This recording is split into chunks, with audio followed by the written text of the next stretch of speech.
Saudi अरब की जेद्दा में America और यूक्रेन की मीटिंग से ठीक पहले रूस पर बड़ा ड्रोन हमला क्यों किया गया, इसे लेकर बड़ा खुलासा किया जा रहा है। कुछ खुफिया रिपोर्ट में दावा किया गया है कि कई यूरोपीय देश नहीं चाहते हैं कि यूक्रेन रूस के सामने कमजोर साबित हो। दावा किया जा रहा है कि रूस की राजधानी मॉस्को समेत 10 रूसी इलाकों पर 400 यूक्रेनी ड्रोन से हमले किए गए हैं। इन हमलों का सिर्फ एक मकसद है, पुतिन और ट्रंप को यूरोप का खुला चैलेंज, जिसमें मोहरा राष्ट्रपति ज़ेलेंस्की बन गए हैं।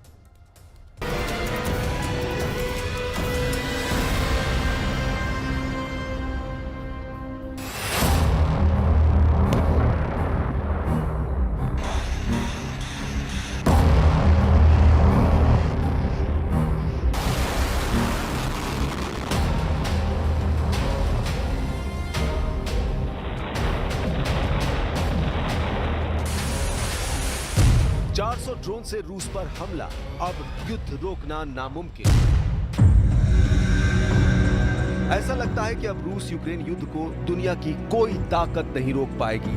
रूस पर हुए यूक्रेन के भयंकर ड्रोन हमलों ने साबित कर दिया है कि राष्ट्रपति ज़ेलेंस्की को यूरोपीय देशों से वो मदद मिलनी शुरू हो गई है, जिसके दम पर अब यूक्रेनी सेना कीव से लगभग 900 किलोमीटर दूर मॉस्को पर हमला करने लगी है।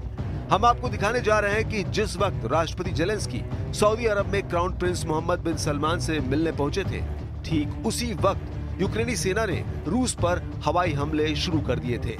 हम आपको दिखाने जा रहे हैं क्योंकि ज़ेलेंस्की एक तरफ युद्ध विराम को लेकर सऊदी अरब में मौजूद हैं, तो वहीं दूसरी तरफ वो पुतिन और ट्रंप को ये दिखाना चाहते हैं कि यूक्रेनी सेना के पास अमेरिकी मदद के बिना भी इतनी ताकत और क्षमता है कि रूस की राजधानी मॉस्को को भी जलाकर भस्म कर सकता है। यूक्रेन के ताजे हमलों से रूस बुरी तरह बौखला गया है।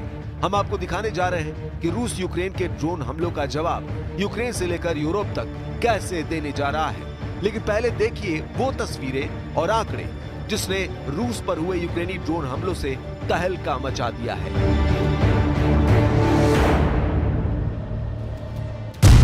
400 ड्रोन से रूस को रौंदा, पुतिन को ज़ेलेंस्की का खुला चैलेंज।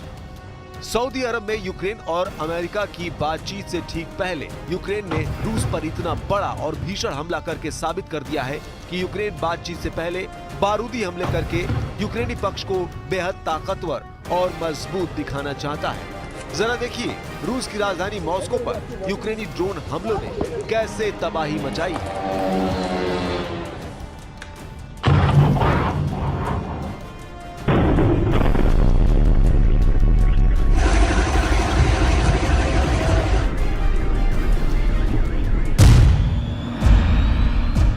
सऊदी अरब में अमेरिका और यूक्रेन की युद्ध विराम वार्ता से ठीक पहले यूक्रेनी सेना ने रूस पर जबरदस्त ड्रोन हमला किया, जिसकी वजह से राजधानी मॉस्को से लेकर क्रेमलिन तक कोहराम मच गया है।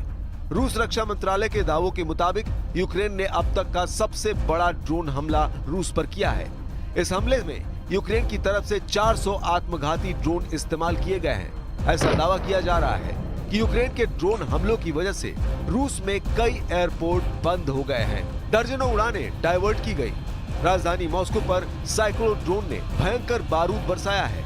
रूस की राजधानी मॉस्को पर 91 से ज्यादा यूक्रेनी ड्रोनों ने हमले किए हैं, जिसमें कम से कम एक व्यक्ति की मौत हो गई और 3 घायल बताए जा रहे हैं। मॉस्को क्षेत्र के गवर्नर आंद्रेई वोरोव्योव के मुताबिक यूक्रेन ने ड्रोन हमले 11 मार्च दिन मंगलवार सुबह 4 बजे किए हैं। गवर्नर वोरोव्योव का दावा है कि यूक्रेनी हमलावर ड्रोनों की लहर ने मॉस्को क्षेत्र के रोमेंस्कोये जिले में एक आवासीय इमारत में 7 अपार्टमेंट को तबाह कर डाला है। रूसी रक्षा मंत्रालय के मुताबिक रूस के एयर डिफेंस सिस्टम ने रात भर में यूक्रेन के कुल 337 यूक्रेनी ड्रोन नष्ट कर दिए, जिनमें से 91 मॉस्को क्षेत्र में थे, जबकि यूक्रेन के 126 ड्रोन को कुर्स्क क्षेत्र में मार गिराने का दावा रूसी सेना कर रही है, जहां से यूक्रेनी सेनाएं पीछे हट रही हैं। यूक्रेनी ड्रोन को रोमेंस्कोये और मॉस्को क्षेत्र के डोमोडेडोवो जिले में भी गिराया गया है। ड्रोन हमले की वजह से मॉस्को के 4 हवाई अड्डों से उड़ानों पर तत्काल रोक लगा दी गई है, जिनमें शहर के दक्षिण में डोमोडेडोवो, वोरुकोवो और जुकुबस्की और उत्तर में शेरेमेतियेवो हवाई अड्डे शामिल हैं।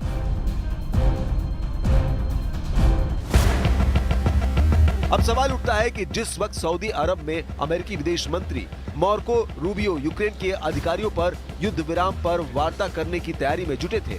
ऐसे वक्त में राष्ट्रपति जेलेंस्की ने रूस पर इतना बड़ा और भीषण ड्रोन हमला क्यों करवाया?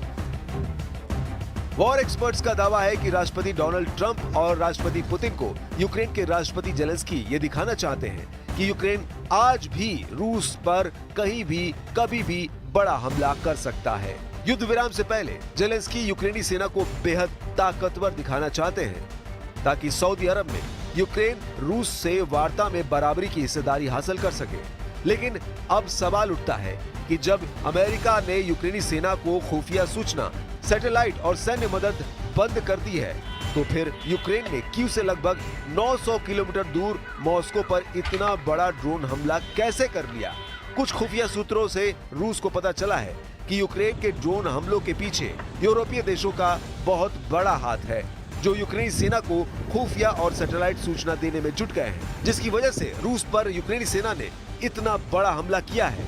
हालांकि अमेरिकी राष्ट्रपति डोनाल्ड ट्रंप का कहना है कि वे यूक्रेन में शांति स्थापित करना चाहते हैं, लेकिन कुर्स्क में रूस के बड़े हमले और रूस में यूक्रेन के ड्रोन हमलों ने युद्ध को और भी खूनी बना दिया है।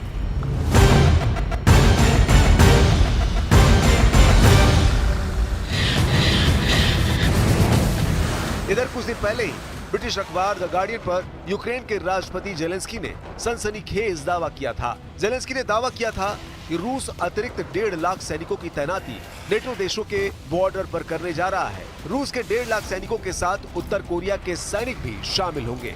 यूक्रेनी राष्ट्रपति वोलोडिमीर जेलेंस्की ने दावा किया था कि रूसी सेना तेजी से बढ़ेगी। जेलेंस्की के दावों के मुताबिक मॉस्को की सेना बेलारूस में प्रशिक्षण के बाद पोलैंड और लिथुआनिया पर हमला करने की कोशिश कर सकती है। बेलारूस में तैनात होने पर रूसी और उत्तर कोरियाई सैनिक पोलैंड की राजधानी वार्सा और लिथुआनिया की राजधानी विनियस पर सीधा हमला कर सकते हैं। यूक्रेन के राष्ट्रपति व्लादिमीर जेलेंस्की के मुताबिक उत्तर कोरियाई सैनिकों के साथ रूसी सेना नेटो सदस्यों पोलैंड और लिथुआनिया पर कब्जा करने की कोशिश कर सकते हैं।